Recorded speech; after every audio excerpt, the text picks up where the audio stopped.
Hai, Assalamualaikum murid-murid. Baiklah, hari ini kita akan belajar topik tenaga.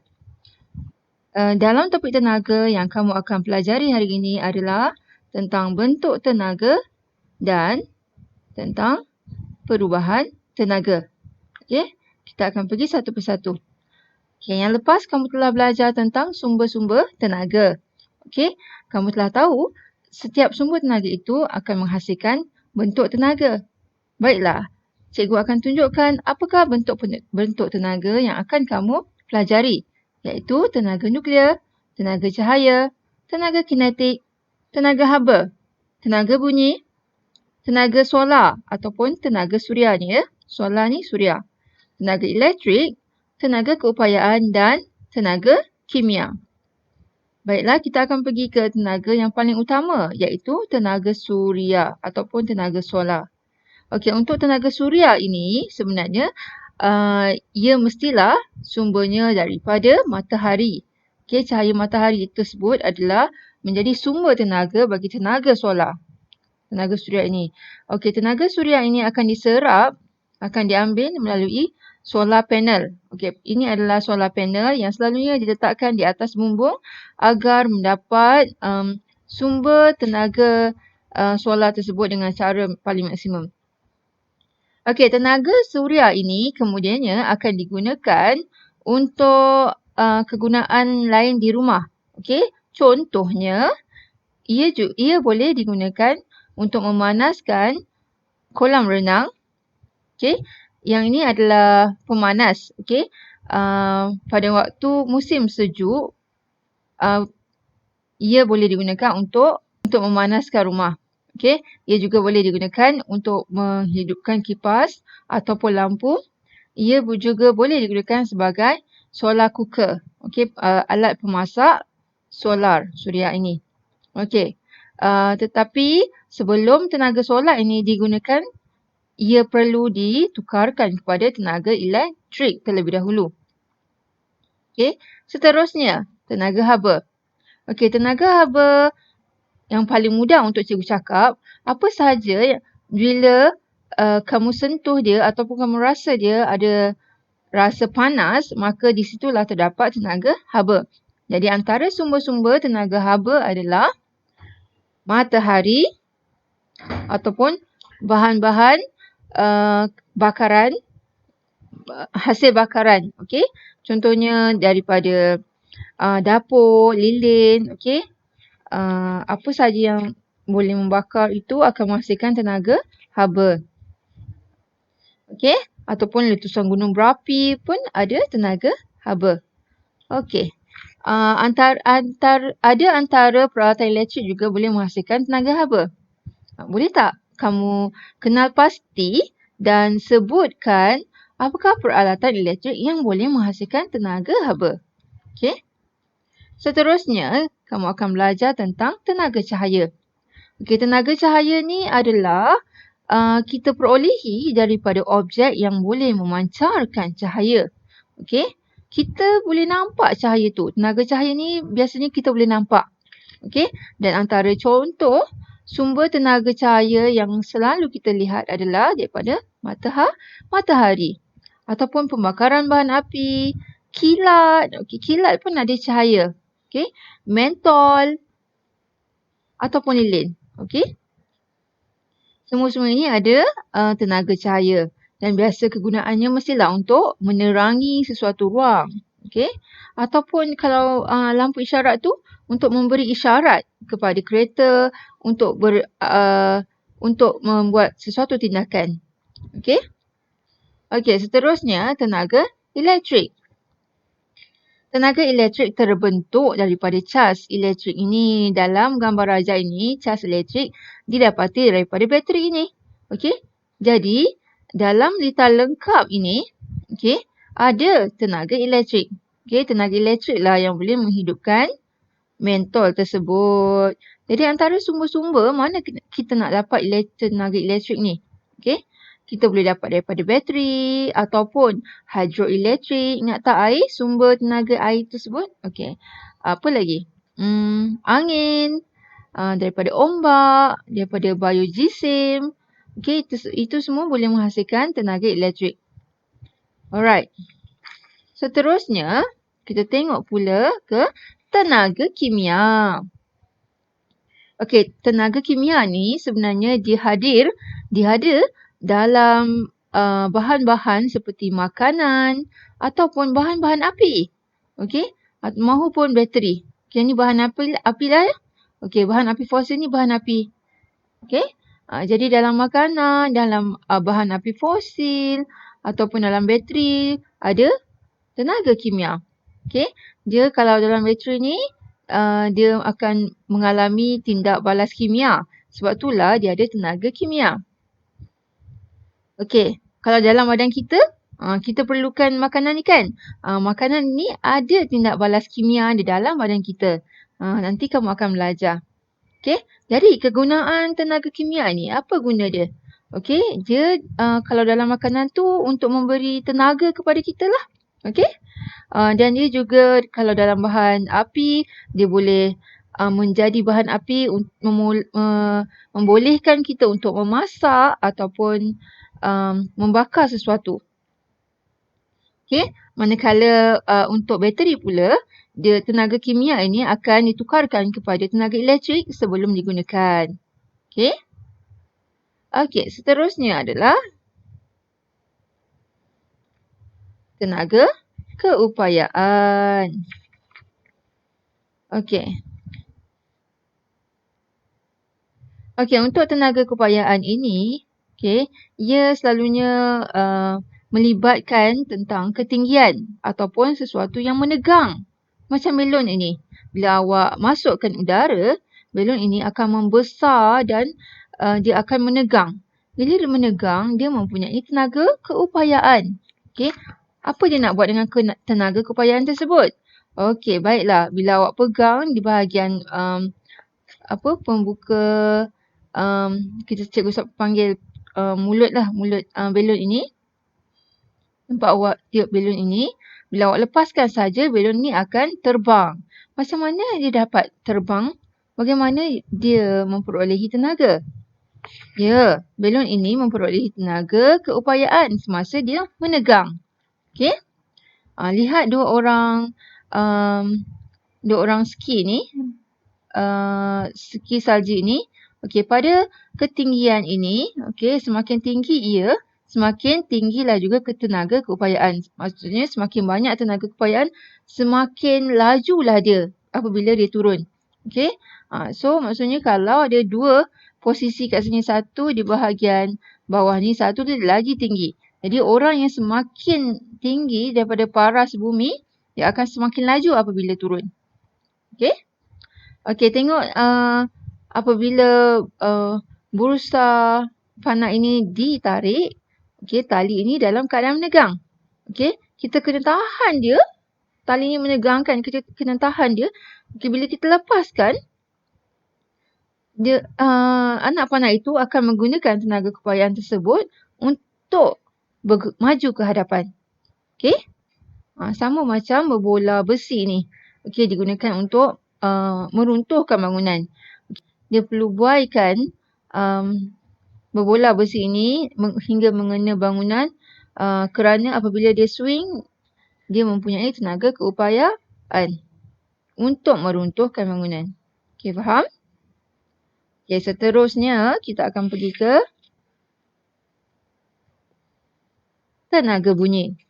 Tenaga bunyi dihasilkan apabila objek itu bergetar.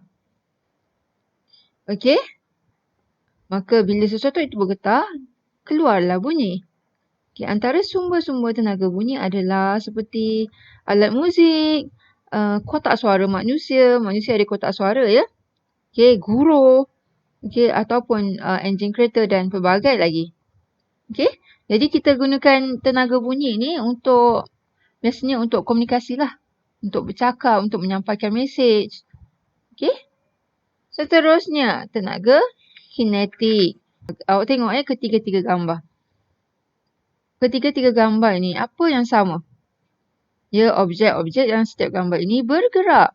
Ini bermaksud, setiap objek yang bergerak mempunyai tenaga kinetik. Okay? Kalau objek ini pegun, maka tiadalah tenaga kinetik. Okey, cikgu harap kamu faham untuk setiap bentuk tenaga. Okey.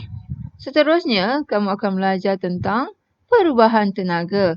Okey, tenaga ni boleh berubah-ubah. Kamu dah belajar tentang tenaga-tenaga tadi kan? Kamu seterusnya akan mengetahui bahawa tenaga ini sebenarnya dalam satu situasi, tenaga itu boleh berubah dari satu bentuk tenaga ke satu bentuk tenaga yang lain. Contoh yang cikgu beri di sini adalah apabila kamu hendak menukul paku. Okey, pada kedudukan yang tinggi, tukul paku ini mempunyai tenaga keupayaan. Okey, bila kamu hayun ke bawah, ia bergerak dan menghasilkan tenaga. Tenaga keupayaan bertukar kepada tenaga kinetik. Dan apabila kamu dapat hentakkan paku ini, maka akan terjadilah bunyi ketuk. Kat situ dia tukar menjadi tenaga bunyi. Okey, maksudnya kat sini kamu boleh nampak yang tenaga-tenaga ini boleh berubah. Okey, mari kita tengok yang ni pula. Apabila lelaki ni menarik bursa panah ini, okey, tali ini akan mengalami tenaga keupayaan yang tinggi. Bila dia lepaskan, okey, anak panah ini akan ke hadapan dengan menggunakan dengan menukarkan tenaga keupayaan kepada tenaga kinetik. Okey, bila bergerak mesti ada tenaga kinetik. Okey, seterusnya cikgu ambil daripada buku teks awak. Kita boleh tengok kalau kita nak mengayuh basikal, kita kena ada tenaga. Macam mana kita nak ada tenaga? Mestilah kita kena makan. Dalam makanan kita ada tenaga kimia. Jadi bila kita kayuh basikal tersebut, kita telah menukarkan tenaga kimia kepada tenaga kinetik. Okey, ini perubahan dia. Nampak anak panah ini? Anak panah ini bermaksud tukarkan kepada, tenaga kimia tukar kepada tenaga kinetik.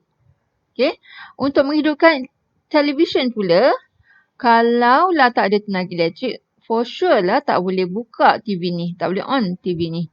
Okey, jadi kita kena on switch ni, kemudian barulah tenaga elektrik boleh masuk. Okey, kita gunakan tenaga elektrik tersebut yang bertukar menjadi tenaga cahaya untuk kita lihat image dalam TV, tambah tenaga bunyi. Kalau tak ada bunyi, tentulah kita akan lihat image tu bergerak je, tak ada bunyi yang terhasil. Betul tak? Okey, contoh yang cikgu nak ambil seterusnya adalah yang ni. Okey, pada kedudukan tinggi, mesti ada tenaga keupayaan. Okey, apabila lelaki ini ingin terjun, dia akan menukarkan tenaga keupayaan kepada tenaga kinetik sebab dia bergerak. Nampak dia bergerak kan? Okey, daripada atas ni dia lompat, dia terjun ke bawah. Jadi, mestilah ada pergerakan. Maka dia tukarkan tenaga keupayaan ni tadi kepada tenaga kinetik. Sampai ke bawah, maka bunyilah berdush dalam swimming pool itu. Maka bertukarlah dia kepada tenaga bunyi. Okey, seterusnya. Untuk kalkulator, kita akan gunakan tenaga suria. Okey, di sini kalau kamu lihat kalkulator awak, kamu akan nampak ada satu serpihan kecil macam kaca. Itu adalah solar panel. Solar panel digunakan untuk mendapatkan tenaga suria. Jadi tenaga suria yang kita dapat daripada cahaya matahari ini akan ditukarkan kepada tenaga elektrik. Ingat tenaga suria mesti kena tukar menjadi tenaga elektrik. Kalau kita nak gunakan dalam peralatan elektrik, mesti ada tenaga elektrik. Okey. Kemudian untuk melihat angka pada skrin ini, kita perlu menukarkan tenaga elektrik kepada tenaga haba. Barulah dapat nampak. Untuk fotosintesis, pokok akan menggunakan tenaga cahaya daripada matahari. Okey, yang ni tak ada solar. Dia tak gunakan tenaga suria. Dia gunakan tenaga cahaya. Okey. Sebab kalau dia gunakan tenaga suria, bermaksud kalau waktu mendung tak dapatlah dia buat makanan. Okey. Tapi sebenarnya tenaga cahaya, pokok ini masih boleh membuat fotosintesis walaupun tiada cahaya matahari. Kita boleh gantikan cahaya matahari tersebut dengan cahaya lampu. Okey. Baiklah. Tenaga cahaya akan ditukarkan kepada tenaga kimia. Okey. Tenaga cahaya akan ditukarkan kepada tenaga kimia. Okey, yang kemudiannya akan tersimpan sebagai kanji. Yang inilah kita akan makan nanti. Tenaga kimia ni yang akan kita makan. Okey, cuba awak lihat situasi budak lelaki dalam gambar ini. Kenal pasti apakah bentuk tenaga yang terlibat. Di A, B dan C. Okey. Ingat kalau dia tinggi ni. So kalau tinggi dia ada tenaga apa? Lepas tu dia gerak ke bawah. Bila bergerak ada tenaga apa? Dan naik semula ada tenaga apa? Okey.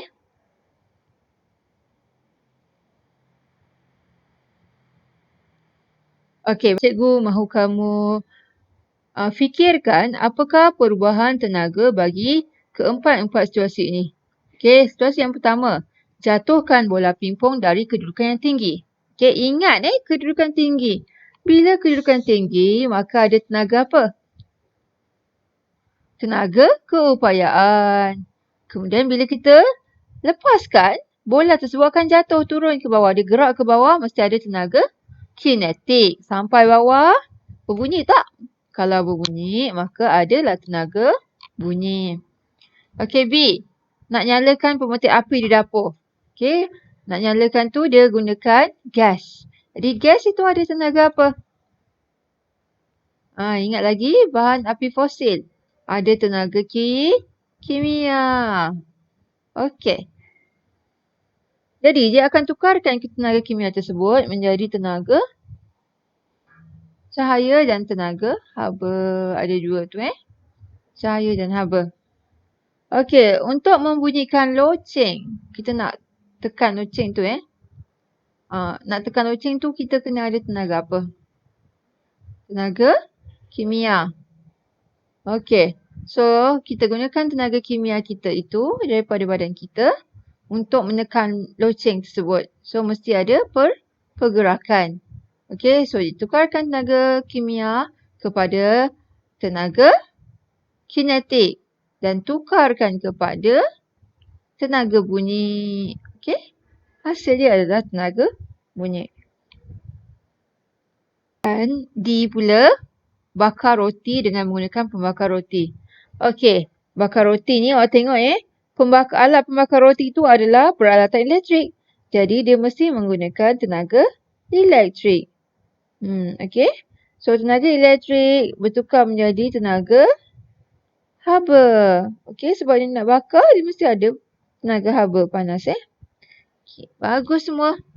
Alright, cikgu rasa sampai itu sahaja kelas dengan cikgu. Cikgu harap apa yang cikgu ajar kali ini dapat membantu awak untuk memahami lebih terperinci dalam topik ini. Okey, sehingga itu kita jumpa lagi. Selamat maju jaya. Bye. Assalamualaikum.